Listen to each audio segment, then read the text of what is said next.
নোয়াখালী কি কোনো টিম খেলছে? আমার সঙ্গে ফাজলামি করবে না। যেটা আচ্ছা, নোয়াখালী যদি কোনো একটা টিম বিপিএল এ খেলে, সেই দলটার নাম কি হওয়া উচিত আপনার মতে? ধরেন যে ঢাকার নাম ঢাকা ক্যাপিটালস, চিটং এর নাম চিটং কিংস, তো সেক্ষেত্রে নোয়াখালী যদি বিপিএল এ খেলে, নোয়াখালী দলটার নাম কি হতে পারে? নোয়াখালী ক্যাপিটালস অবশ্যই নোয়াখালীর নামে হবে। নোয়াখালীর নাম তো হবেই, নোয়াখালীর পরে কি হবে? নোয়াখালী একাদশ হোক, সমস্যা নাই। নোয়াখালী একাদশ, বাহ সুন্দর। তো নোয়াখালী একাদশ উনি ঠিক করেছে দলের নাম।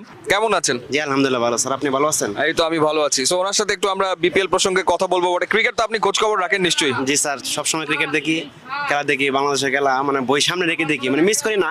বিপিএল খেলা বলেন, আন্তর্জাতিক, মানে এক কথায় আমি ক্রিকেট ভক্ত। অলরাইট, সো আপনি ক্রিকেট ভক্ত। আপনার জন্য সোজা সোজা সোজা সোজা প্রশ্নের সঠিক উত্তর দিলে আপনার জন্য একটা গিফট থাকছে। চ্যাম্পিয়ন্স ট্রফির বাংলাদেশ স্কোয়াড জি। ঘোষণা করা হয়েছে। স্কোয়াডে কারা কারা আছে? স্কোয়াডে আছে